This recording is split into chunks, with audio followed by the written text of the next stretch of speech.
Dear students, तो आज हम स्टार्ट करेंगे न रिजिड रोटर या हम इसको रिजिड रोटेटर भी बोल सकते हैं, ठीक है। और इसी के लिए आज हम वेव फंक्शन साई और एनर्जी का एक्सप्रेशन निकालेंगे, जैसे हमने लास्ट वीडियो में करते चले आए हैं। अपना 1D बॉक्स के लिए हमने ऐसे निकाला था और सिंपल हार्मोनिक ऑसिलेटर के केस में निकाला था। आज हम देखेंगे रिजिड रोटर। अब ये रिजिड रोटर होता क्या है, इसी को देखते थे। तो सबसे पहले हम इसका देखेंगे क्लासिकल ट्रीटमेंट। तो while treating the rotational motion of a diatomic molecule, यहाँ पर हमने एक डाई एटॉमिक मॉलिक्यूल का रोटेशनल मोशन कंसिडर किया हुआ है और इसमें हमने कर रखा है consider a system where the two masses m1 and m2 representing the masses of the two atoms are connected through a rigid rod of length r।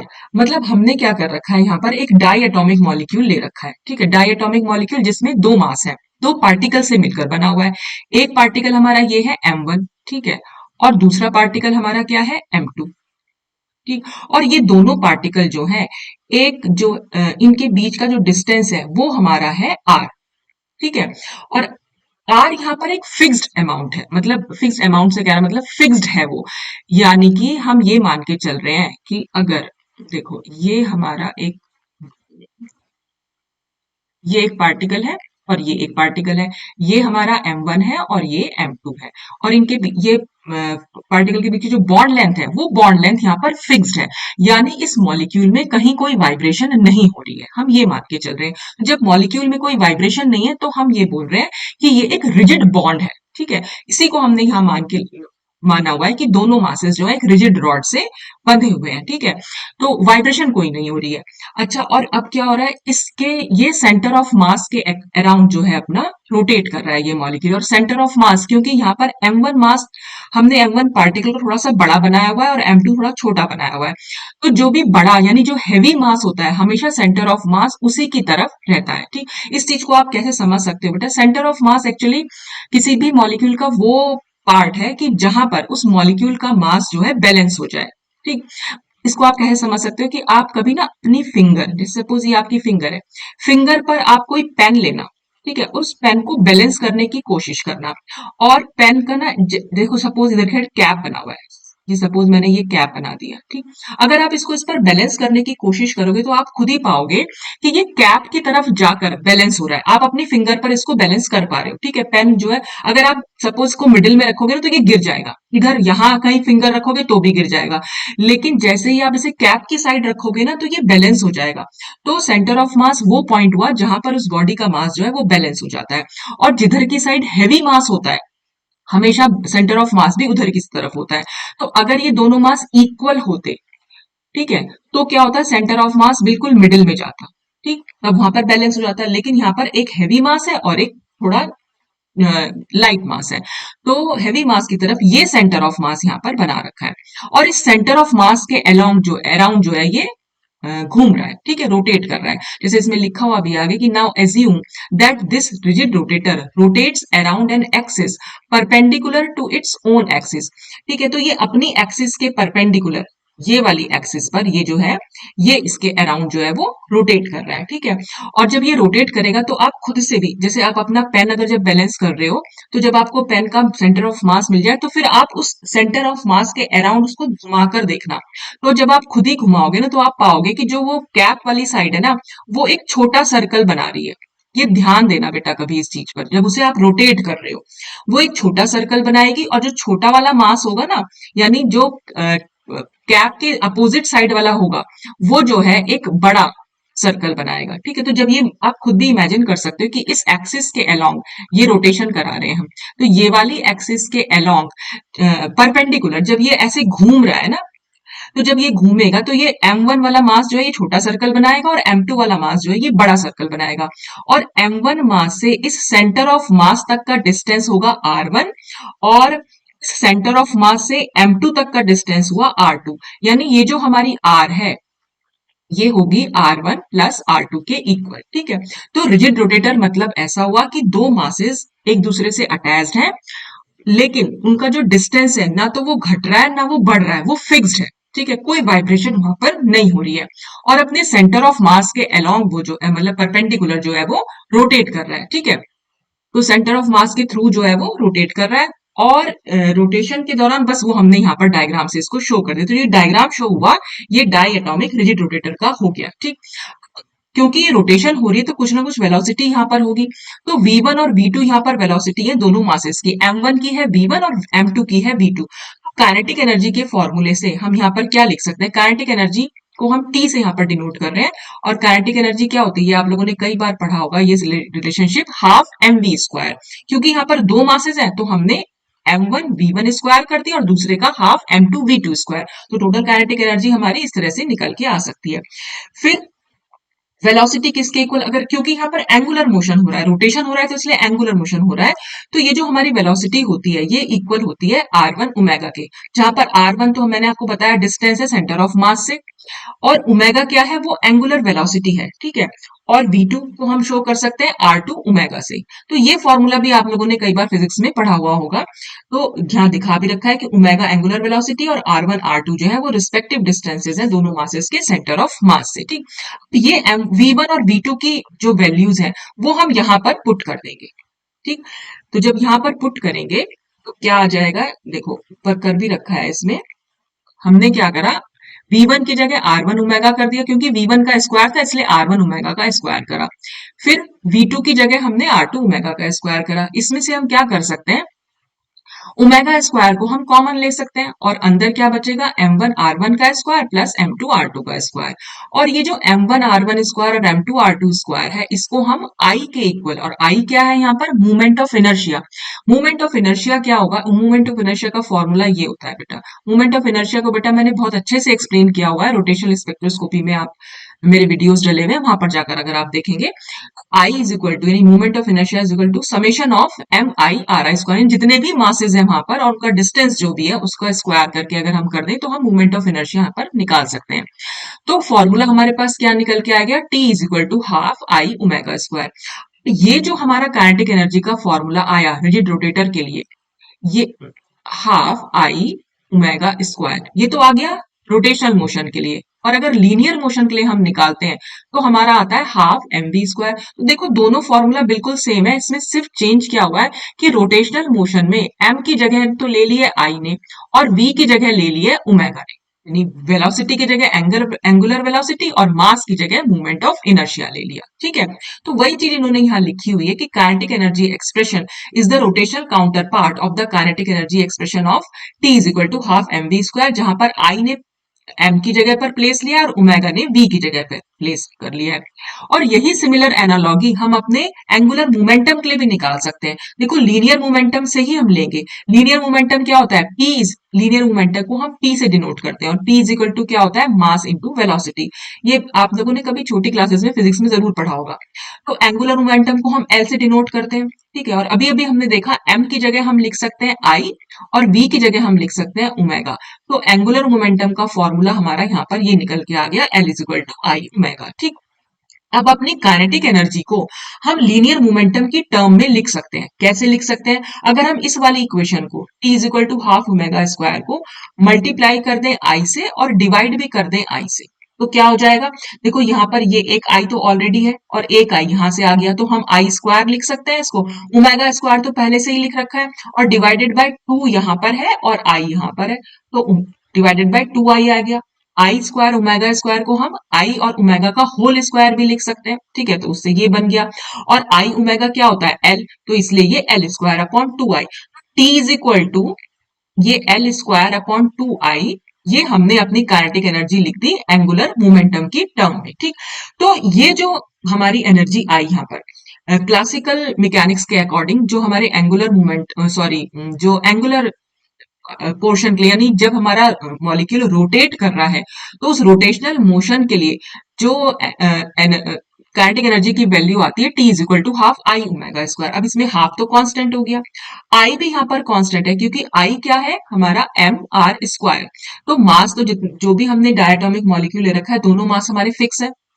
Are भी वहां पर फिक्स है, तो क्या हो जाएगा, आई भी अपने आप में कांस्टेंट हो जाएगा। तो टी किस चीज पर डिपेंड करेगा, टी डिपेंड करेगा ओमेगा पर, ठीक है।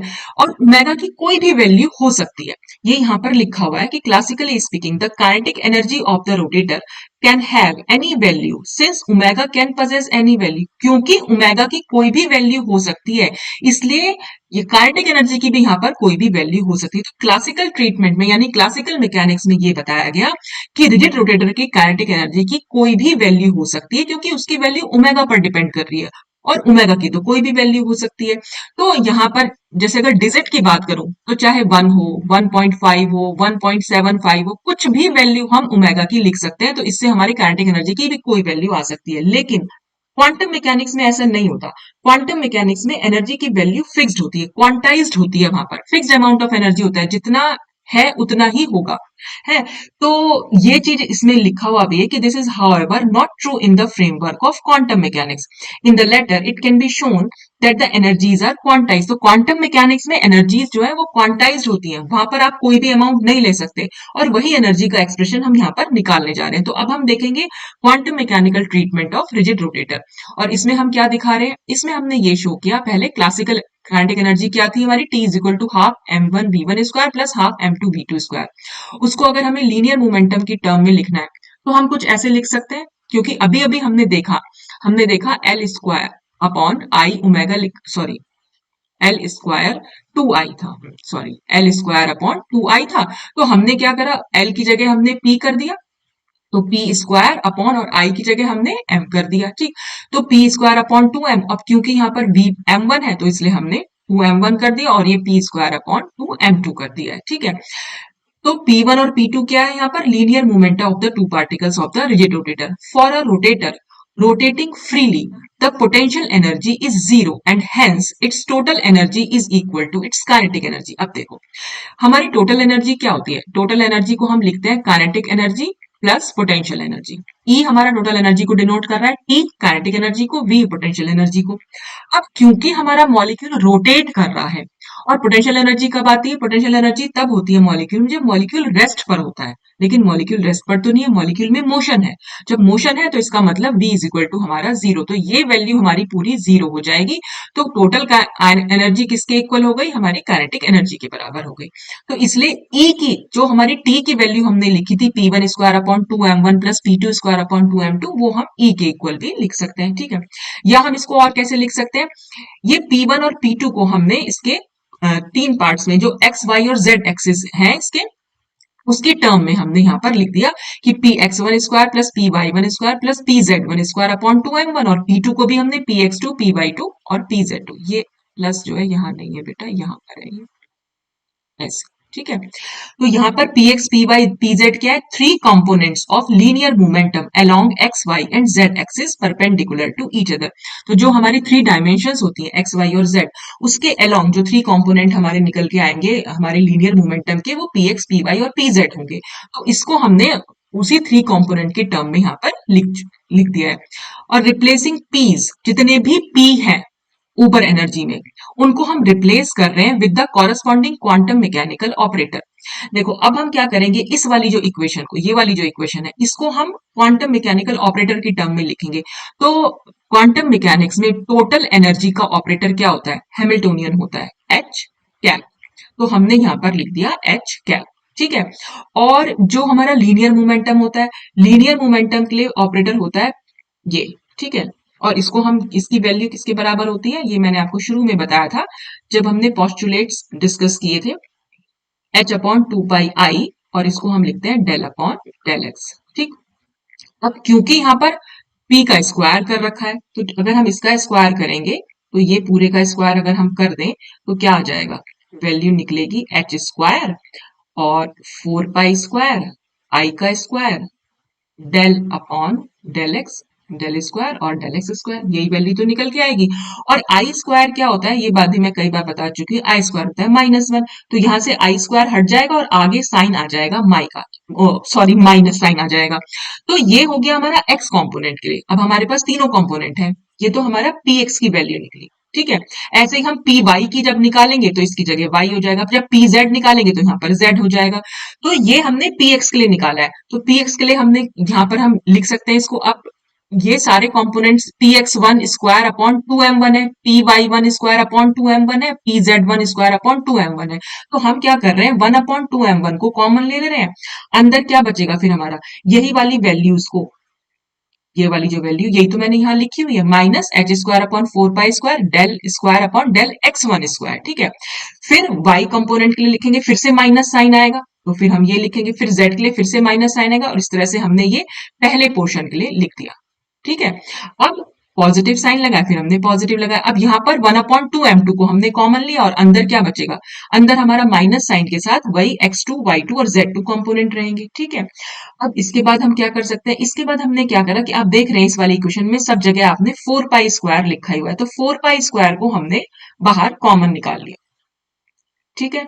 फोर पाई स्क्वायर है और टू एम वन तो ऑलरेडी है यहाँ पर। ठीक, इसको आप यहाँ पर 8 पाई स्क्वायर एम वन भी लिख सकते हो। तो फिर से अंदर जो बचा वो हमने लिख दिया, क्योंकि हमने माइनस साइन भी बाहर निकाल लिया है। ये माइनस साइन निकाला तो अंदर सब कुछ प्लस हो जाएगा, ऐसे यहाँ पर भी माइनस साइन बाहर निकाला और ये अंदर सब कुछ प्लस हो गया। ठीक, इसके बाद देखते हैं क्या करा हुआ है। इसके बाद हम देखो, ये एच स्क्वायर, और ये मैं इसको लिख दे रही हूं minus H square upon 8 pi square. ठीक है। तो और क्या बचेगा यहाँ पर, वन अपॉन एम वन ये बचेगा, और ऐसे यहाँ पर भी हो सकता है। ये भी हमारा क्या है, H square upon 8 pi square, और ये वन अपॉन एम टू। तो ये वन अपॉन एम वन और वन अपॉन एम टू को अब हमने यहाँ पर एक साथ इस तरह से लिख दिया। ये लिख सकते हैं हम यहाँ पर, इस तरह से लिखा। और ये हमने सिंप्लीफिकेशन के लिए किया है। यहाँ पर हमने ना कंपोनेंट ले रखे थे, जैसे ये X one X Y one Z one और ये X two Y two Z two, तो ये बहुत कॉम्प्लिकेट, अगर हम इसी तरह निकालेंगे तो बहुत कॉम्प्लिकेटेड हो जाएगी इक्वेशन। तो हमने क्या करा, सिंपल अपनी एक्स वाई जेड एक्सिस मानकर इनको, जैसे कि ये जो दो पार्टिकल्स हमने यहाँ माने हुए थे ना, कई बार ऐसा भी होता है, जैसे ये है, ये पूरा एक सिस्टम है, तो हमने इसको दो पार्टिकल ना मानकर, आप समझ लीजिए कि इसको एक पार्टिकल हमने यहाँ पर मान के चले हैं। ठीक, उसके लिए हमने क्या करा है, सिर्फ ये एक्स वन वाई वन और ये एक्स टू वाई टू को ना सिर्फ सिंपल एक्स वाई और जेड के टर्म में लिखा है। तो ये इक्वेशन हमारी सिंप्लीफिकेशन करके, हमारी सिंप्लीफाई करके इस तरह से ये इक्वेशन बन के आ जाएगी। ठीक, अब इसको हम वन अपॉन एम वन और वन अपॉन एम टू, देखो इसको हम क्या लिख सकते हैं, वन अपॉन एम वन और वन अपॉन एम टू, इसको मैं ऐसे लिख सकती हूँ। ठीक, और ये m1 और यहाँ पर ये m2 हो जाएगा और ये m1 हो जाएगा। ठीक, तो ये वैल्यू क्या होती है, ये वैल्यू हमारी देखो रिड्यूस मास के इक्वल हो जाएगी। तो ये one upon mu, reduce mass आप लोगों ने कई बार सुना हुआ भी होगा, m1 m2 upon m1 plus m2 होता है, ये हमारा रिड्यूस मास होता है। तो ये यही वाली वैल्यू यहाँ पर उल्टा करके लिखी हुई है, इसलिए ये वन अपॉन म्यू हो गया। ठीक, तो इसलिए इस one upon m1 plus one upon m2 को हम वन अपॉन म्यू लिख रहे हैं, और ये वन अपॉन म्यू हम इधर की साइड ले गए, और ये पूरा का पूरा हमारी इक्वेशन ऐसी आ गई। तो ये हमारा हैमिल्टोनियन यानी टोटल एनर्जी की वैल्यू जो है वो निकल के आती है।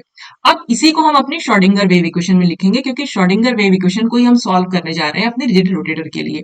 तो श्रोडिंगर वेव इक्वेशन हमारी क्या है, H cap psi is equal to E psi. तो यहाँ पर एच कैप की वैल्यू हम यहाँ रखने जा रहे हैं, तो ये हमने इसमें वैल्यू रखी, तो बाहर क्या बचा, साई, यानी ये पूरा का पूरा ऑपरेटर है जिसको हम साई पर ऑपरेट कर रहे हैं। ठीक है ना, ये एच कैप है ना, ये ऑपरेटर है जिसको हम साई पर ऑपरेट कर रहे हैं। साई पर ऑपरेट करने से हमें टोटल एनर्जी मिल जाएगी, जो हमारी आइगन वैल्यू होगी, और ये साई जो है हमारा वो आइगन फंक्शन हो जाएगा, क्योंकि ये फंक्शन हमें एज इट इज वापस मिलेगा। तो ये पूरा का पूरा ऑपरेटर है, minus H square upon 8 pi square mu, और ये पूरा डेल वाला पोर्शन जो है ये पूरा ऑपरेटर है जिसको हम साई पर ऑपरेट करने जा रहे हैं। ठीक, अब क्या कर रहे हैं हम, नेक्स्ट हम करने जा रहे हैं, it is convenient to transform the above equation into spherical coordinates. यानी देखो ये जो x y और z होते हैं, ये हमारे होते हैं कार्टेशियन कोऑर्डिनेट्स। कार्टेशियन कोऑर्डिनेट्स को जब हम पोलर कोऑर्डिनेट्स यानी जब हम स्फेरिकल कोऑर्डिनेट्स में चेंज करेंगे, तो ट्रांसफॉर्मेशन इक्वेशंस हमें इसकी लिखनी पड़ेगी। देखो इसका जो ट्रांसफॉर्मेशन होता है ना एक्स वाई जेड का, यानी कार्टेशियन कोऑर्डिनेट्स का स्फेरिकल कोऑर्डिनेट्स में जब ट्रांसफॉर्मेशन होता है तो काफी लंबा डेरिवेशन है, तो वो पूरा डेरिवेशन तो मैं आपको नहीं बताने जा रही हूँ, बस मैं इतना बताने जा रही हूँ कि यहाँ पर कार्टेशियन कोऑर्डिनेट्स एक्स की वैल्यू स्फेरिकल कोऑर्डिनेट्स में क्या होती है, इसको हम ऐसे एक्स को वहां डिनोट करते हैं R sine theta cos phi से। थीटा और फाई एंगल है, आर जो है वो डिस्टेंस को शो कर रहा है। थीटा हमें 180 डिग्री का एंगल बताता है और फाई जो है हमें 360 डिग्री के एंगल के बारे में बताता है। वाई को हम लिख सकते हैं R sine theta sine phi, और z को हम लिख सकते हैं r cos थीटा। ये सारी वैल्यूज कैसे निकल के आती है ये भी कभी एक सेपरेट वीडियो बनाऊंगी बेटा, क्योंकि ये इसी वीडियो में बताना बहुत मुश्किल है। तो यहाँ पर आपको सिर्फ याद करना पड़ेगा कि एक्स वाई जेड को कार्टेशियन कोऑर्डिनेट्स को जब हम पोलर कोऑर्डिनेट्स में या स्फेरिकल कोऑर्डिनेट्स में दिखाते हैं तो हम कैसे डिनोट करते हैं। तो जब ये वाली इक्वेशन को हम स्फेरिकल कोऑर्डिनेट्स में ट्रांसफॉर्म करेंगे तो जो ट्रांसफॉर्मेशन वाली इक्वेशन है वो मैंने यहाँ इक्वेशन नंबर 5 लिख दी है। तो ये ट्रांसफॉर्मेशन बहुत इजी नहीं, बहुत लंबा डेरिवेशन है, वो मैं नहीं बताने जा रही हूँ, बस आपको सिर्फ ये याद करना पड़ेगा, ठीक है। तो इसको हम इस तरह से चेंज कर सकते हैं। तो ये जो स्क्वायर ब्रैकेट के अंदर आ गया है वो सब कुछ ये वाले पोर्शन जो है ना, इसको हमने चेंज कर दिया है, ठीक। So since the distance between the two masses of the rotator remains constant, so the derivative with respect to r will not appear in equation 5. Thus equation 5 reduced to, देखो अभी अभी मैंने आपको बताया था कि जो भी हमारा पार्टिकल के बीच का डिस्टेंस r है वो कांस्टेंट है, वो चेंज नहीं हो रहा है, ठीक है। क्योंकि ना वो घट रहा है ना बढ़ रहा है, क्योंकि कोई वाइब्रेशन वहां पर नहीं हो रही। रिजिड रोटेटर ले रखा है हमने, और रिजिड रोटेटर का मतलब है बॉन्ड लेंथ फिक्स है उनकी। तो जो r वाला टर्म है वो r जो है वो तो हमारा कांस्टेंट हो गया। जब r हमारा कांस्टेंट हो गया तो देखो जब हम ये डेरिवेटिव निकालेंगे ये वाला, ठीक है, डेल अपॉन डेल आर कर रखा है ना, आर के रिस्पेक्ट में हम डेरिवेशन कर रहे हैं, और यहां पर भी आर स्क्वायर ये सब कुछ कर रखा है। तो जब ये सब वैल्यू हमारी कांस्टेंट है तो कांस्टेंट का डेरिवेटिव हमेशा जीरो निकल के आता है, ठीक है। तो जब कांस्टेंट का इस पूरा वैल्यू जो मैंने ये राउंड बना दिया इसकी जगह हमारा पूरा जीरो निकल के आएगा, और जीरो को हम वन अपॉन आर स्क्वायर से मल्टीप्लाई करेंगे तो जीरो आएगा। तो ये पूरी टर्म हमारी यहाँ पर जीरो हो जाने वाली है। तो जब ये जीरो हो जाएगी तो हमारी इक्वेशन रिड्यूस हो जाएगी, हमारे पास सिर्फ ये दो टर्म बचेंगी, एक ये वाली टर्म बचेगी और एक ये टर्म बचेगी, ठीक है। बस इसी को हमने आगे लिख दिया है। तो ये क्या बचेगा, वन अपॉन वो जो सेकेंड टर्म बची और ये थर्ड टर्म बची, ठीक है। आगे Sai is equal to E psi तो है ही। अब इसी को फिर हम ने क्या कर रखा है, देखो इसमें से हमने इस वाली इक्वेशन में क्या है, one upon R square common है, यहां से वन अपॉन आर स्क्वायर को हमने कॉमन निकाल लिया बाहर, दोनों में वन अपॉन आर स्क्वायर है ना, तो हमने आर स्क्वायर को बाहर, वन अपॉन आर स्क्वायर को बाहर ले लिया। अंदर क्या बचा, one upon sine theta del upon del theta, और ये sine theta del upon del theta plus one upon sine square theta del square upon del phi square, और साई की जगह हमने क्या लिख दिया, वाई, जो थीटा और फाई पर डिपेंड कर रहा है। देखो यहां पर जो साई है उसके दो पार्ट है, ठीक है। ये साई हमारा आर और थीटा और फाई पर डिपेंड कर रहा है, और इसके दो पार्ट होते हैं, एक होता है रेडियल पार्ट, रेडियल पार्ट उस डिस्टेंस पर डिपेंड करता है, और एक होता है हमारा एंगुलर पार्ट, एंगुलर जो एंगल्स पर डिपेंड करता है, ठीक है। ये थीटा और फाई पर डिपेंड कर रहा है। अब क्योंकि रेडियल पार्ट तो हमारा खत्म हो गया, क्योंकि आर हमारा तो फिक्स है, ठीक है, वो तो कांस्टेंट हो गया, तो वाई की जगह हम क्या लिख सकते हैं, तो यहाँ पर आर भी हट जाएगा यहाँ से, तो वाई कह रही हूं, जो साई है जो अब किस चीज पर डिपेंड कर रहा है, वो थीटा और फाई पर डिपेंड कर रहा है, यानी वो सिर्फ एंगुलर पार्ट पर डिपेंड कर रहा है। तो इस साई थीटा फाई अब हमारा इक्वल हो जाएगा वाई थीटा फाई के। तो वही चीज यहां लिखी है कि where the function has been replaced by a function Y, जो कि डिपेंड कर रहा है थीटा और फाई पर, इसको हम क्या बोलते हैं, नोन एज स्फेरिकल हार्मोनिक्स, इसको हम स्फेरिकल हार्मोनिक्स बोलते हैं, which depends only on the coordinates theta and phi. तो ये जो वाई है ये सिर्फ किन चीजों पर डिपेंड करेगा, थीटा पर और फाई पर। तो equation 6 can be written as, अब इक्वेशन 6 को हम कैसे लिख सकते हैं, देखो यहां पर क्या कर रखा है, म्यू आर स्क्वायर कर रखा है, ठीक है। म्यू आर स्क्वायर को हम आई लिख सकते हैं। अभी अभी हमने देखा था आई हमारा क्या होता है, आई हमारा फॉर्मूला एम आर स्क्वायर भी होता है, और आई इज इक्वल टू हम एम को जब हम रिड्यूस मास से रिप्लेस कर दें तो M I is equal to mu R square भी हो जाता है, ठीक। तो म्यू आर स्क्वायर की जगह हमने सिर्फ आई लिखा, बाकी सारी इक्वेशन हमारी एज इट इज रही, ठीक है। तो Y is equal to E Y, अब मैंने वो डिपेंडेंसी का बस वो हटा दिया है, यहाँ पर simple Y is equal to E Y लिखा, ठीक।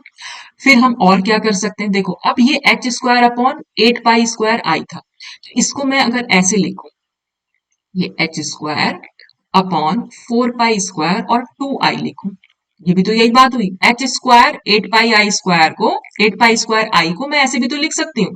और इसमें से मैंने क्या करा, और ये सब कुछ आगे इसका ब्रैकेट में लिखा ही हुआ है, ये y है और ये is equal to E Y है, ठीक। तो मैंने सिंपल क्या करा, ये 2i को उठाकर मैं इज इक्वल टू से इधर ले गई, राइट हैंड साइड पर ले गई। तो ये तो नीचे था, डिवीजन में था, तो यहां जाकर ये मल्टीप्लीकेशन में हो जाएगा और यहाँ पर क्या बचेगा, H square upon 4 pi square, तो वही minus sign, H square upon 4 pi square, और स्क्वायर ब्रैकेट के अंदर जो चीज है वो तो एज इट इज रहेगी, ये वाई भी एज इट इज रहा, और ये 2i जो था इधर की साइड जो था उसे मैंने इधर की साइड लिख दिया। ठीक है, ये हमारी इक्वेशन जो है वो निकल के आई। अब इस इक्वेशन को स्प्लिट करेंगे दो सेपरेट इक्वेशन में। क्यों?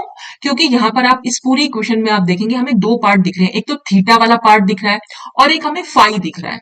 तो हम इन दोनों पार्ट्स को अलग करेंगे तभी हम इस इक्वेशन को सॉल्व करेंगे। ये जो इतनी लंबी इक्वेशन 7 नंबर वाली आ गई है, इसको सॉल्व करना बहुत ईजी नहीं है क्योंकि ये दो चीजों से मिलकर बनी हुई है। तो जब इसको सॉल्व करना है, इसे सॉल्व करने के लिए हम क्या करेंगे, इसे दो सेपरेट इक्वेशंस में मतलब दो अलग अलग इक्वेशन में इसको स्प्लिट कर देंगे, तोड़ देंगे। ठीक है, तो अब कैसे तोड़ रहे हैं वही हम इसमें देखेंगे। इक्वेशन नंबर 3 हमारी अभी देख लीजिएगा, वही आई थी, T is equal to L square upon 2i, या टी की जगह हम ई से रिप्लेस कर दिया था क्योंकि काइनेटिक एनर्जी हमारी टोटल एनर्जी के इक्वल हो गई थी। ठीक है, या हम यहां से क्या, 2i को अगर मैं इधर ले जाऊं तो वो एल स्क्वायर के इक्वल निकल सकती है। ठीक है, तो हम 2i की जगह एल स्क्वायर भी लिख सकते हैं। And more over, the operation on the left hand side of equation 7 represents the operator of square of angular momentum. देखो एक चेंज तो हमने ये किया, इस 2i ई की जगह हम एल स्क्वायर लिख सकते हैं, वो अभी अभी हमने देखा कि कैसे लिख सकते हैं। दूसरी चीज हम इसमें क्या चेंज करेंगे कि ये जो स्क्वायर ब्रैकेट इक्वेशन नंबर 7 में, एक बार मैं इसको डिलीट करती हूँ सर, इक्वेशन नंबर 7 में जो ये वाली टर्म है, ये लेफ्ट हैंड साइड पर जो भी स्क्वायर से लेके और आगे तक, मतलब ये पूरा, ये जो पूरा का पूरा minus H square upon 4 pi square से जो शुरू हुआ है वो हम वाई पर ही तो ऑपरेट कर रहे हैं। अभी अभी मैंने आपको इक्वेशन बताई थी ना कि हैमिल्टोनियन को हम अपने साई पर ऑपरेट कर रहे हैं, तो साई को तो हमने यहाँ वाई से रिप्लेस कर दिया और हैमिल्टोनियन की जगह हमने पूरा ये लिख लिया। ठीक है, तो ये ऑपरेटर ही तो है। तो ये ऑपरेटर हमारी क्वांटम मैकेनिक्स में ये होता है, ये वाला ऑपरेटर एल स्क्वायर के, यानी जब हमने ये एल ऑपरेटर स्क्वायर के इक्वल। ठीक है, खाली एल स्क्वायर जो है ये ऑपरेटर नहीं है। ठीक है, ये खाली एंगुलर मोमेंटम है, ये एंगुलर मोमेंटम का ऑपरेटर है, दोनों में डिफरेंस है, ये चीज देख लेना। तो जो लेफ्ट हैंड साइड वाली वैल्यू है इसको हम इक्वल लिख सकते हैं इसके, और 2i को हम लिख सकते हैं एल स्क्वायर के। तो इक्वेशन नंबर 7 क्या हो जाएगी, तो अब हमने क्या करा, लेफ्ट हैंड साइड पर अपना ऑपरेटर लिख दिया, y तो ऑलरेडी लिखा ही हुआ है, ये वाला y is equal to 2i की जगह हमने एल स्क्वायर लिखा और y तो हमारी इक्वेशन नंबर 8 बन गई। अब इक्वेशन नंबर 8 को जब हम सॉल्व करते हैं तो हमारा आंसर आता है ये, L square is equal to J plus 1 और H upon 2 pi whole square. ठीक है, जहां पर जे क्या है, एक क्वांटम नंबर है। ठीक, अब आगे क्या करेंगे, तो अब हम एनर्जी का एक्सप्रेशन निकाल सकते हैं। यहाँ पर energy E is equal to L square upon 2i थी। ठीक है, और एल स्क्वायर की वैल्यू हमारी इक्वेशन नंबर 9 से हमने ये लिखी। हमने सिंपल सा क्या किया, ये जो ये वाली टर्म है ना, E is equal to L square upon 2, अगर हमें एनर्जी का एक्सप्रेशन निकालना है तो बस इस एल स्क्वायर की वैल्यू को यहाँ पर पुट करना है। ठीक, और वही चीज हमने यहाँ पर कर रखी है कि एल स्क्वायर की वैल्यू को पुट कर दिया, जे plus 1 H upon 2 pi whole square तो था ही, और 1/2i हमने यहाँ लिखा। तो अगर कोई पूछे कि एनर्जी ऑफ रिजिड रोटेटर वो क्या होगी, तो वो हम निकाल सकते, वो हम यहाँ पर लिख सकते हैं कि H square upon 8 pi square i और जे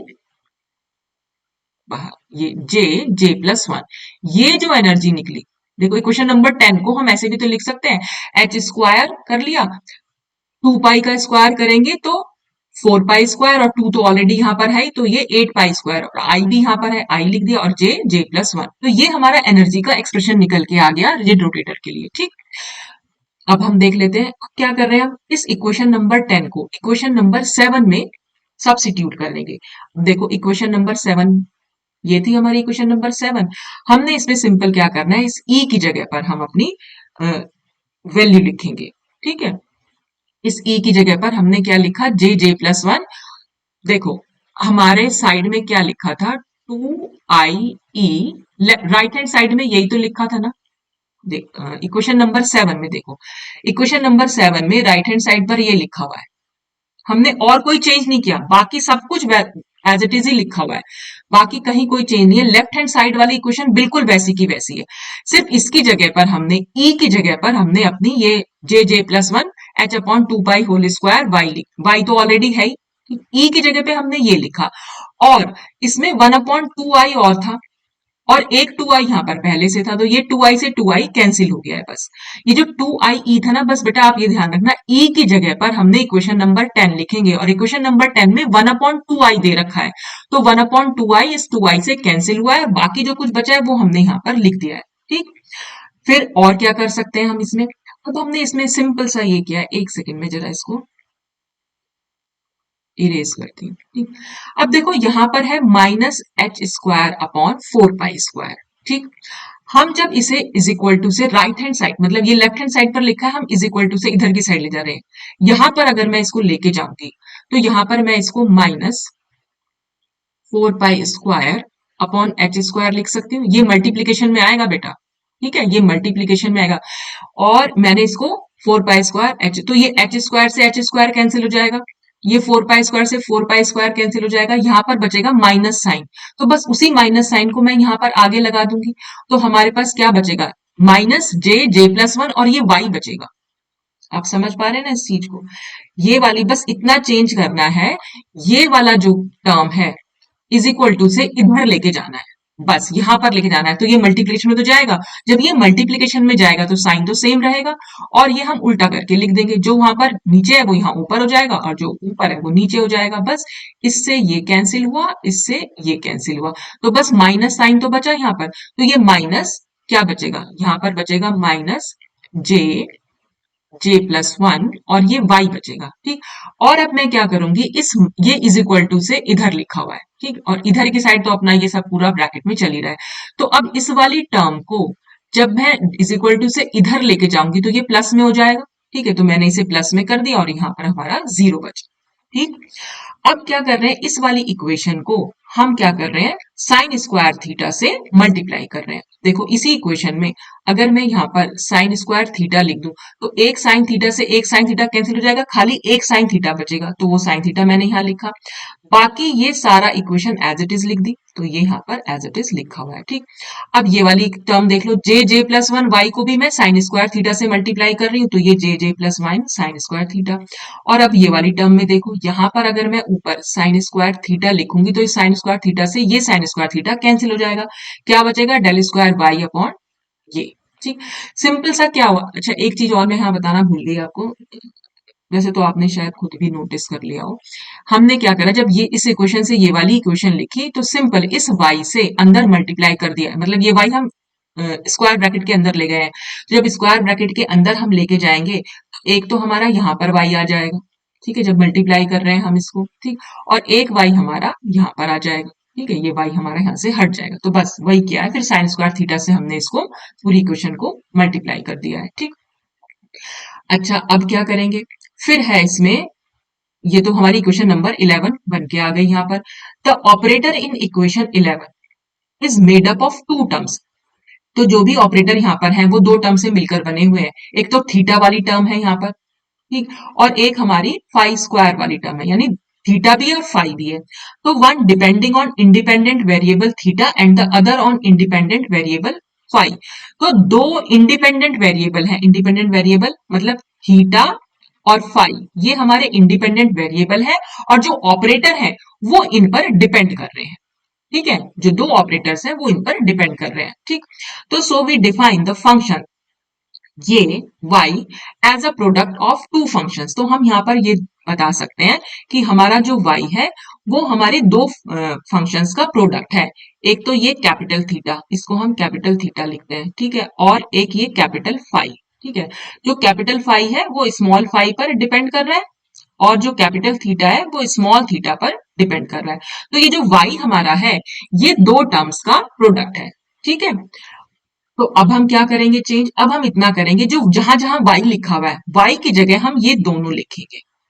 ठीक, जब हम y, अब देखो यहां पर एक y लिखा हुआ है, तो इस y की जगह जब हम दोनों टर्म लिखेंगे, यहां पर हम फाई भी लिखेंगे और थीटा भी लिखेंगे। ठीक, तो अब आप देख रहे हो जब हम इसको थीटा के रिस्पेक्ट में ही डिफ्रेंशिएट कर रहे हैं, देखो एक चीज और है, d अपॉन डी थीटा अगर है, ठीक, यहां पर ये कैपिटल थीटा है और ये फाई है, तो जब जो जिसके रिस्पेक्ट में हम अगर वो करते हैं ना, डिफरेंशिएट करते हैं, तो इसको तो हम डिफरेंशिएट कर पाएंगे, लेकिन इसका तो कोई डिफरेंशिएशन नहीं हो पाएगा, क्योंकि इसमें तो ये थीटा वाली टर्म है ही नहीं। तो इसलिए ये जो कैपिटल फाई है, ये एक्चुअली पहले आ जाएगा। इसको हम कैसे लिख सकते हैं? इसको हम ऐसे लिख सकते हैं, कैपिटल फाई पहले आ जाएगा, डी अपॉन डी थीटा, और यहाँ पर ये ऐसे आ जाएगा, कैपिटल थीटा। तो इसलिए हमने क्या करा, ये जो फाई है इसको हमने पहले लिख लिया, बाकी सब कुछ सेम रहा हमारा। और ये डेल, ये पार्शियल डिफरेंशिएशन था ना, अब पार्शियल से ये कंप्लीट डिफरेंशिएशन में हम इसको चेंज कर दे रहे हैं, क्योंकि अब हमारे पास सिंगल सिंगल टर्म बची हुई है। ठीक है, कंप्लीट डिफरेंशिएशन हो रहा है, तो डी अपॉन डी थीटा हो जाएगा। फिर ये तो एज इट इज ही रहेगा, और यहाँ वाई की जगह हमारा दोनों थी, तो ये इसी फाई को हम आगे ले गए थे, तो ये डी थीटा अपॉन थी कर दिया हमने। फिर इस वाले वाई की जगह हमने दोनों प्रोडक्ट लिखे, दोनों का प्रोडक्ट लिखा, मतलब कैपिटल थीटा भी लिखा और वाई थीटा भी, सॉरी फाई भी लिख दिया। ठीक है, साइन स्क्वायर थीटा तो एज इट इज है। फिर इस वाले टर्म में हमने वाई की जगह, अब देखो इसमें क्या है, यहां पर है डेल अपॉन वो del square upon del phi square, और वाई की जगह हम क्या लिखेंगे, कैपिटल थीटा भी लिखेंगे और अपना कैपिटल फाई भी लिखेंगे। अब फाई के रिस्पेक्ट में ही हम डिफ्रेंशिएट कर रहे हैं, और ये थीटा वाली टर्म तो है ही नहीं, तो इस थीटा को हम इससे पहले लिख लेंगे। तो इसीलिए यहाँ पर वाई की जगह हमने दोनों चीजों को लिखा, लेकिन थीटा, कैपिटल थीटा को हमने आगे लिख लिया और कैपिटल फाई को हमने वहीं पर छोड़ दिया, तो इज इक्वल टू 0। ठीक, अब क्या कर रहे हैं, dividing throughout by capital theta and capital phi and rearranging. क्या कर रहे हैं, पूरी ऊपर वाली इक्वेशन को इन दोनों से डिवाइड कर रहे हैं। ठीक है, अगर डिवाइड करेंगे तो क्या करेंगे, देखो इसके डिवीजन में हमारा कैपिटल थीटा भी आ जाएगा और हमारा कैपिटल फाई भी आ गया और कैपिटल थीटा भी आ गया। तो ये फाई से तो फाई कैंसिल हो जाएगा, तो क्या बचेगा, वन अपॉन कैपिटल थीटा बचेगा ना, तो वन अपॉन कैपिटल थीटा, बाकी तो सब कुछ सेम रहेगा, वो सब कुछ सेम लिख दिया। यहां पर भी हमने दोनों चीजों से डिवाइड कर दिया, कैपिटल थीटा भी कर दिया और कैपिटल फाई भी, तो ये दोनों कैंसिल हो जाएंगे, तो क्या बचेगा, J J plus one sine square theta, तो वो यहाँ पर बच गया। ठीक, यहाँ पर क्या बचेगा, इसको भी डिवाइड कर रहे हैं, इसको हम थीटा और फाई से डिवाइड करें, तो थीटा से थीटा कैंसिल, क्या बचेगा, वन अपॉन फाई, तो ये वन अपॉन फाई बचा और ये बाकी तो सेम रहेगा, तो ये प्लस में था यहाँ पर। ठीक है, इस पूरी टर्म को हम उठाया और राइट हैंड साइड पर ले गए, तो माइनस में हो जाएगी ना, तो minus one upon five D square five upon D five square, तो ये इक्वेशन नंबर 12 निकल के आई। ठीक, अब now the left side of equation 12 involves only theta, whereas the right side involves only phi. देखो अब इससे क्या फायदा हुआ कि देखो जो लेफ्ट हैंड साइड है उसमें सब कुछ थीटा ही थीटा है, जहां भी आप देखेंगे, और राइट हैंड साइड में सिर्फ फाई फाई है, तो हमारी दो इक्वेशंस बन के आ गई। दो जो वो बड़ी वाली इक्वेशन थी ना, उसको हमने दो छोटी इक्वेशन में सेपरेट कर लिया, और एक टर्म को एक तरफ छोड़ दिया, दूसरी टर्म को दूसरी तरफ छोड़ दिया। और आप देख रहे हैं ये दोनों टर्म एक दूसरे के इक्वल हैं, दोनों इक्वेशन, लेफ्ट हैंड साइड वाली इक्वेशन राइट हैंड साइड वाली इक्वेशन के इक्वल है, जबकि दोनों में वेरिएबल्स अलग अलग हैं। एक में हमने थीटा वेरिएबल ले रखा है और एक में हमने फाई वेरिएबल ले रखा है, और ये दोनों एक दूसरे के इक्वल निकल रही हैं। अगर ये दूसरे के इक्वल निकल रही है, तो कहीं ना कहीं इनकी वैल्यू कुछ ना कुछ ऐसी जरूर जो कॉमन वैल्यू होगी, तो थीट इस जब हमने इस वाली लेफ्ट हैंड साइड को सॉल्व किया होगा, तो उसका कुछ ना कुछ हमारी इक्वल वैल्यू, कोई ऐसी वैल्यू निकली होगी जो हमारी राइट हैंड साइड वैल्यू के इक्वल होगी। ठीक है, वही चीज इसमें आगे लिखी हुई है कि these two terms will be equal only when both are equal to the same constant, जब दोनों की दोनों किसी एक कांस्टेंट के इक्वल हुई होंगी। जैसे मान लिया यहाँ पर वो एम स्क्वायर थी वो वैल्यू, तो दस वी हैव, तो हम क्या कर सकते हैं, जो लेफ्ट हैंड साइड वाली इक्वेशन है उसको इज इक्वल टू लिख सकते हैं एम स्क्वायर के, कि कहीं ना कहीं वो इस वैल्यू के इक्वल निकली। और क्योंकि लेफ्ट हैंड साइड वाली राइट हैंड साइड वाली के इक्वल है, तो जाहिर सी बात है जब लेफ्ट हैंड साइड वाली एम स्क्वायर के इक्वल है, तो राइट हैंड साइड वाली इक्वेशन भी तो एम स्क्वायर के इक्वल ही निकली होगी। तो ये हमारी दो इक्वेशंस बन गई, इक्वेशन नंबर 13 और इक्वेशन नंबर 14। अब हम इन दोनों इक्वेशन को सॉल्व कर सकते हैं इजीली। ठीक है, तो जब हमने सॉल्यूशन ऑफ इक्वेशन 14, ये छोटी इक्वेशन है, पहले इसको सॉल्व कर लेते हैं। तो इक्वेशन 14 को हम कैसे और लिख सकते हैं, हमने क्या करा है इसमें, ये वाला जो फाई है, इस फाई को उठाकर हम इधर ले गए। ठीक है, वन अपॉन फाई को, मतलब माइनस वन अपॉन फाई जो था हमारा, हम इधर की साइड ले गए हैं, तो ये माइनस फाई अपॉन वन हो जाएगा। तो ये इस तरह से हम इसको लिख सकते हैं, माइनस एम स्क्वायर फाई। ठीक, अब जब इसका सोल्यूशन देखा तो इसका सोल्यूशन निकलता है ये, तो ये जितने भी सोल्यूशन निकल रहे हैं ना बेटा, वो तो आपको याद ही करने पड़ेंगे, क्योंकि फिर से आप इसको सॉल्व करेंगे तो बहुत लंबी क्वेश्चन हो जाने वाली है। तो फाई एम, लिख सकते हैं क्योंकि यहाँ पर फाई की वैल्यू जो है इस एम पर डिपेंड कर रही है और एम यहाँ पर एक क्वांटम नंबर है। और इसको जब हम सॉल्व करते हैं तो A is equal to E to the power, E यहाँ पर एक्सपोनेंशियल टर्म हो गई, E to the power I M phi. तो ये वाली जो हमारा वेव फंक्शन आया, ये वाला आपको ध्यान रखना पड़ेगा। ठीक है, ये वेव फंक्शन ये बहुत इंपॉर्टेंट है। Phi M is equal to A E to the power I M phi. और ए क्या है यहाँ पर? A represents the normalization constant. A हमारा नॉर्मलाइजेशन कांस्टेंट है और wave function given above will be acceptable if M has integer value. ये acceptable तभी होगा जब m की कोई इंटीजर वैल्यू होगी, जीरो होगी, +1 -1 +2 -2 कोई भी वैल्यू होगी, तब हम ये वाला फाई जो है एक्सेप्टेबल मानेंगे। तो ये वेव फंक्शन हमारा निकल के आया। जो हमारा जो हम निकाल रहे हैं ना अपना y जो निकालने जा रहे हैं, वो हमारा जो वेव फंक्शन है उसका एक पार्ट हमारा निकल के आ गया फाई m। फिर हम इक्वेशन 13 को देखेंगे नेक्स्ट वीडियो में। आज के लिए तो मैं यहीं पर छोड़ रही हूँ। अब नेक्स्ट वीडियो में हम पहले तो ना इसको नॉर्मलाइजेशन कांस्टेंट निकालेंगे इक्वेशन नंबर 15 का, फिर इसकी बाउंड्री कंडीशन निकालेंगे, फिर सोल्यूशन देखेंगे इक्वेशन नंबर 13 का, उससे क्या फाई निकल के आता है, मतलब उससे क्या साई निकल के आता है। तो ये साई और फाई में ही कंफ्यूजन रहता है। मतलब हमने इस इक्वेशन से वेव फंक्शन निकालेंगे, इस इक्वेशन से वेव फंक्शन निकालेंगे, बस फिर इन दोनों वेव फंक्शन जो होते हैं वो हमारा कंप्लीट वेव फंक्शन निकलेगा रिजिड रोटेटर का। बस कुल मिलाकर हम ये कर रहे हैं आज। ठीक है, आज तो हमने क्या करा, सिर्फ आधा वेव फंक्शन निकाला है, बाकी का आधा हम नेक्स्ट वीडियो में निकालेंगे। बस दोनों को कंबाइन कर लेंगे, वो टोटल वेव फंक्शन हमारा निकल के आएगा रिजिड रोटेटर का। और एनर्जी एक्सप्रेशन तो मैं आपको यहाँ बता ही चुकी हूँ उसका कि क्या होता है रिजिड रोटेटर का। ये मैंने यहाँ पर इक्वेशन नंबर 10 जो है ये हमारे रिजिड रोटेटर की इक्वेशन एनर्जी एक्सप्रेशन है। ठीक है, तो सिर्फ साई रहता है, वो भी आधा साई हमने आज सॉल्व कर लिया। तो आज के लिए बस इतना ही। Thanks for watching.